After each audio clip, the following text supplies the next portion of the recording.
ಪವಿತ್ರ ಗೌಡ ನಿವಾಸಕ್ಕೆ FSL team ಭೇಟಿ ಕೊಟ್ಟಿದೆ. ಅಲ್ಲಿ ಫಿಂಗರ್ ಪ್ರಿಂಟ್ಸ್ ಇರಬಹುದು ಮತ್ತೆ ಇನ್ನಿತರೆ ಸಾಕ್ಷ್ಯಗಳಿಗಾಗಿ ಹುಡುಕಾಟ ನಡೆಸಲಾಗ್ತಾ ಇದೆ. ಆ ದಿನ ಬಳಸಿದ ಬಟ್ಟೆ ಇರಬಹುದು, ಚಪ್ಪಲಿ ಇರಬಹುದು, ಇಂತಹ ಸಾಕ್ಷ್ಯಗಳಿಗಾಗಿ ಎಫ್ಎಸ್ಎಲ್ ಟೀಮ್ ಹುಡುಕಾಟ ನಡೆಸಿದೆ. ಮರ್ಡರ್ ದಿನ ಯಾವೆಲ್ಲ ವಸ್ತುಗಳನ್ನ ಪವಿತ್ರ ಗೌಡ ಬಳಸಿದ್ರು, ಅವತ್ತು ಹಾಕೊಂಡು ಹೋಗಿದ್ದ ಡ್ರೆಸ್ ಇರಬಹುದು, ಅವರ ಚಪ್ಪಲಿ ಇರಬಹುದು, ನಿವಾಸದಲ್ಲಿರೋ ಪ್ರತಿ ವಸ್ತುಗಳ ಮೇಲೂ ಕೂಡ ಚೆಕಿಂಗ್ ನಡೀತಾ ಇದೆ.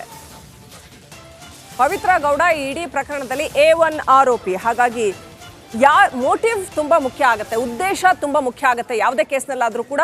ಸೊ ಪ್ರವೋಕ್ ಮಾಡಿದ್ರ ಪವಿತ್ರ ಗೌಡ, ಕೊಲೆಗೆ ನೇರ ಕಾರಣ ಆದ್ರ ಈ ಎಲ್ಲ ಪ್ರಶ್ನೆಗಳು ಬರುತ್ತೆ. ಹಾಗಾಗಿ ಅದನ್ನ ಕೋರ್ಟ್ ಮುಂದೆ ಎಸ್ಟಾಬ್ಲಿಷ್ ಮಾಡಬೇಕು ಅಂತಂದ್ರೆ ಅದಕ್ಕೆ ಸೂಕ್ತ ಸಾಕ್ಷ್ಯಾಧಾರಗಳು, ಹೌದು ಈ ಮಹಿಳೆ ಆವತ್ತು ಆ ದಿನ ಆ ಸಮಯಕ್ಕೆ ಅಲ್ಲಿದ್ರು ಅನ್ನೋಂಥದ್ದನ್ನ ಪ್ರೂವ್ ಮಾಡಬೇಕಾಗತ್ತೆ. ಹಾಗಾಗಿ ಪ್ರತಿ ವಸ್ತು ಕೂಡ ಮ್ಯಾಟರ್ ಆಗತ್ತೆ.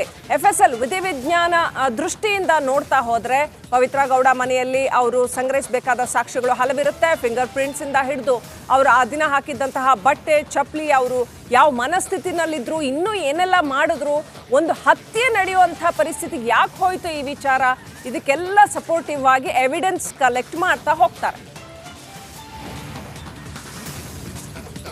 ಎಫ್ಎಸ್ಎಲ್ ಸಾಕ್ಷ್ಯ ಸಂಗ್ರಹ ವಿಧಿವಿಜ್ಞಾನ ರೀತಿನಲ್ಲಿ ನಡೆಯುತ್ತೆ.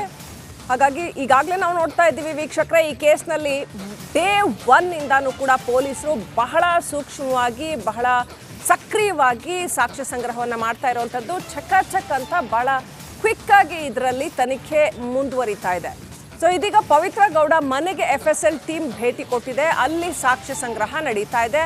ಅಲ್ಲಿ ಫಿಂಗರ್ ಪ್ರಿಂಟ್ಸ್ ಇರಬಹುದು ಅಥವಾ ಆಕೆ ಬಳಸಿದಂತಹ ಬಟ್ಟೆ, ಚಪ್ಪಲಿ ಇದೆಲ್ಲವನ್ನು ಕೂಡ ಸಾಕ್ಷ್ಯವನ್ನಾಗಿ ತಗೊಳ್ತಾರಾ. ದರ್ಶನ್ ಈ ವ್ಯಕ್ತಿ ರೇಣುಕಾ ಸ್ವಾಮಿಯನ್ನ ಚಿತ್ರದುರ್ಗ ನಡಿ ಈಗ ಶುರು ಮಾಡೋಣ. ಕೇಸರಿಯಿಂದ ಮನೋಲ್ಲಾಸ ಮನಸ್ಸು ಮತ್ತೇರಿ ಕುಣಿದಾಡಿದೆ ನೋಡು, ಮನಸ್ಸು ಮತ್ತೇರಿ ಕುಣಿದಾಡಿದೆ ನೋಡು. ಕ್ಷಣ ಕ್ಷಣವೂ ಆಚರಿಸಿ ಕೇಸರಿ ಹಬ್ಬ. ವಿಮಲ್ ಬಾಯಲ್ಲಿ ಹೇಳಿ ಕೇಸರಿ. ಕರ್ಕೊಂಡು ಕಿಡ್ನಾಪ್ ಮಾಡ್ಕೊಂಡು ಕರ್ಕೊಂಡು ಬರ್ತಾ ಇರೋವಾಗ ಪವಿತ್ರ ಗೌಡಗೆ ಫೋನ್ ಮಾಡಿದ್ದ ಅಂತ ಹೇಳಲಾಗತ್ತೆ. ಗುಡ್ ನ್ಯೂಸ್ ಇದೆ ಅಂತ ಹೇಳಿದ್ರು ಅಂತ ಹೇಳಲಾಗತ್ತೆ. ಹಾಗಂದಾಗ ಪವಿತ್ರ ಗೌಡ ರಿಯಾಕ್ಷನ್ ಏನಿತ್ತು, ಯಾವ ಸಂದರ್ಭದಲ್ಲಿ ಆಕೆ ಅಲ್ಲಿಂದ ಹೊರಟು ಬಂದ್ರು, ಮನೆಯಿಂದ ಇಳ್ಕೊಂಡು ದರ್ಶನ್ ಅವ್ರ ಜೊತೆ ಹೊರಟು ಬಂದಾಗ ಅವ್ರ ತಲೆನಲ್ಲಿ ಏನಿತ್ತು, ಈ ವ್ಯಕ್ತಿಯನ್ನ ಹತ್ಯೆ ಮಾಡಬೇಕು ಅನ್ನೋ ಉದ್ದೇಶ ಇತ್ತಾ, ಈ ಎಲ್ಲ ಪ್ರಶ್ನೆಗಳು ಬರುತ್ತೆ.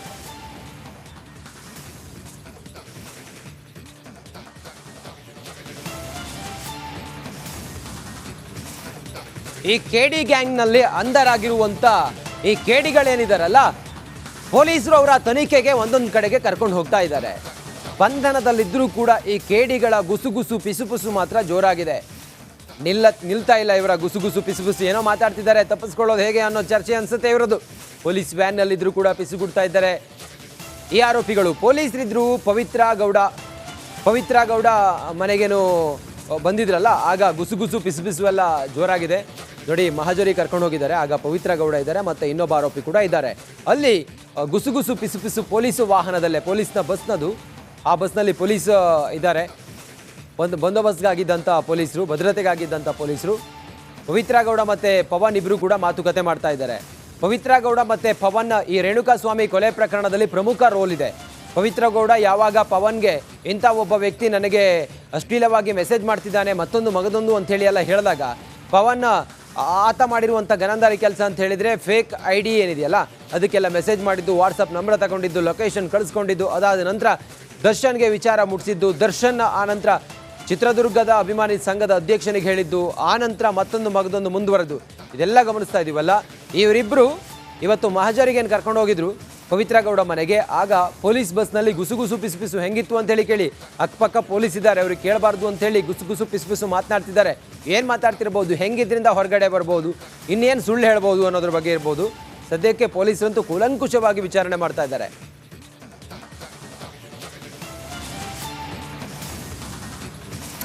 ಪೊಲೀಸರಿಗೆ ಈಗ ಮತ್ತೊಂದು ತಲೆನೋವಾಗಿರ್ತಕ್ಕಂಥದ್ದು, ರೇಣುಕಾ ಸ್ವಾಮಿ ಮೈ ಮೇಲಿದ್ದ ಒಡವೆಗಳು, ಆತನ ಮೈ ಮೇಲಿದ್ದಂಥ ಒಡವೆಗಳು ಕಾಣೆ ಆಗಿದ್ದಾವೆ. ಶವವನ್ನು ಬಿಸಾಡಿ ಹೋದಾಗ ಒಡವೆಗಳು ಇರಲಿಲ್ಲ. ಯಾರು ಎತ್ಕೊಂಡ್ರು ಅಂದ್ರೆ ಬಿಸಾಡುವಾಗ ಒಡವೆಗಳು ಒಂದ್ ವೇಳೆ ಇತ್ತ ಅಥವಾ ಅದಕ್ಕೂ ಮುಂಚೆನೆ ಬಿಸಾಡೋಕ್ಕೂ ಮುಂಚೆನೆ ಆ ಶವ ಸಾಗಣೆ ಮಾಡಿದಂಥವ್ರು ಎತ್ಕೊಂಡ್ರ ಅಥವಾ ಅಲ್ಲಿ ಯಾರು ಹಲ್ಲೆ ಮಾಡಿದ್ರಲ್ಲ ದರ್ಶನ್ ಅಂಡ್ ಗ್ಯಾಂಗ್ ಹಲ್ಲೆ ಮಾಡಿದ್ದಾರೆ ಅಂತ ಹೇಳಲಾದಂಥ ಗ್ಯಾಂಗ್ ಇವರೇ ಮೊದಲೇ ಒಡವೆನೆಲ್ಲ ಬಿಚ್ಚಿದ್ರ ಮತ್ತೆ ಒಂದ್ ವೇಳೆ ಒಡವೆನೆಲ್ಲ ಬಿಚ್ಚಿದ್ರು ಅಂತಂದ್ರೆ ಇವ್ರ ಮೇಲೆ ದರೋಡೆ ಪ್ರಕರಣ ಕೂಡ ದಾಖಲಾಗತ್ತಾ ಎಲ್ಲ ಪ್ರಶ್ನೆಗಳು ಬರ್ತಾ ಇದ್ದಾವೆ. ಹಾಗಾಗಿ ರೇಣುಕಾಸ್ವಾಮಿ ಮೈ ಮೇಲೆ ಇದ್ದಂತಹ ಒಡವೆಗಳು ಚಿನ್ನಾಭರಣ ಎಲ್ಲಿ ಹೋಯ್ತು ಅನ್ನೋ ಪ್ರಶ್ನೆ ಇದೀಗ ಎದುರಾಗಿದೆ. ಚಿತ್ರದುರ್ಗದಿಂದ ಬರುವಾಗಲೇ ಅದನ್ನೇನಾದ್ರೂ ಬಿಚ್ಚಿದ್ರ ಅಥವಾ ಶೆಡ್ನಲ್ಲಿ ಹಲ್ಲೆ ಮಾಡುವಾಗ ಬಿಚ್ಚಿದ್ರ? ಆರೋಪಿ ರಘು ಪತ್ನಿ ಸಹನಾ ಅವರನ್ನು ಕೂಡ ತನಿಖೆ ನಡೆಸಿದ್ದಾರೆ ಪೊಲೀಸರು. ಹಣ ಚಿನ್ನಾಭರಣದ ಬಗ್ಗೆ ರಘು ಪತ್ನಿ ಸಹನಾ ಏನು ಮಾತಾಡಿಲ್ಲ. ರಾತ್ರಿಯಿಂದ ಸಂಪರ್ಕ ಮಾಡಿದ್ರು ಕೂಡ ಏನು ಉಪಯೋಗ ಆಗಿಲ್ಲ.